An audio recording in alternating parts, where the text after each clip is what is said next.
My degree is in BBAT. Fashion and design I learned as an apprenticeship from most of the people I met. In campus I did criminal law, but then I think my interest was in fashion. The thing that I studied in high school was criminology and forensic science.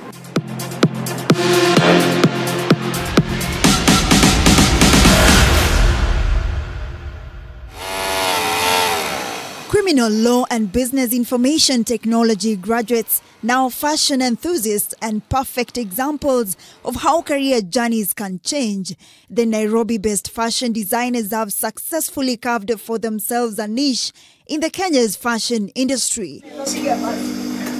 With only 50,000 shillings loan from his parent, Ashok Sunny, the founder of the cloth line, began his journey as a fashion designer.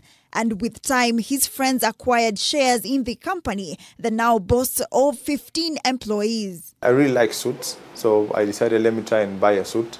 But buying a suit at that time was very expensive for someone who's in campus.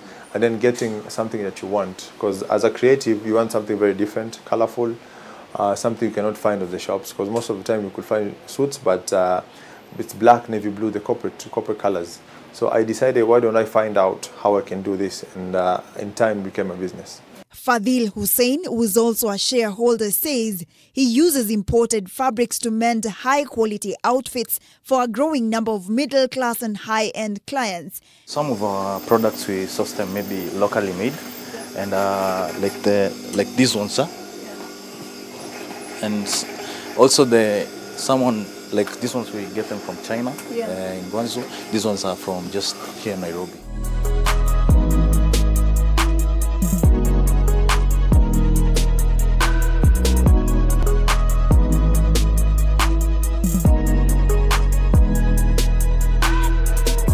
But why fashion? I got a job. After campus, I got a job like 3 months. But being a desk jockey was a problem for me because it was very monotonous, and as a creative, your mind gets stuck at the same thing, doing the same thing at the same time every single day. So it became very monotonous for me, and I couldn't take it anymore.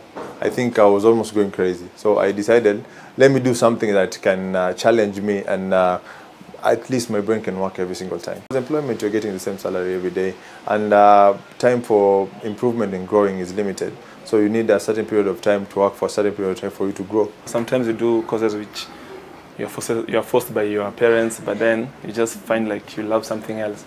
So let's say for now I love fashion, but I did criminal law.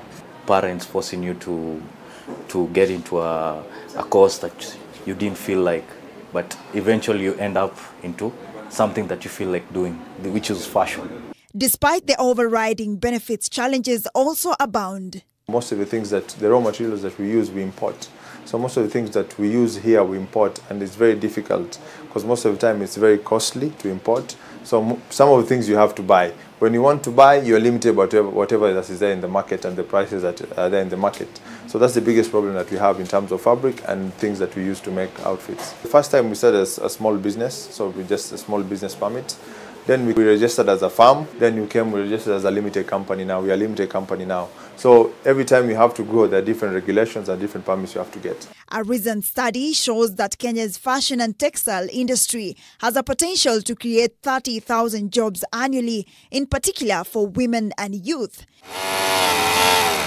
But according to Ashok, the government has not prioritized the sector enough for the industry players to reap out of the business. Creativity, authenticity, as well as quality customer service are some of the factors they say has propelled them to stay on top of the fashion industry. Linda Koskei, K24, My Hustle.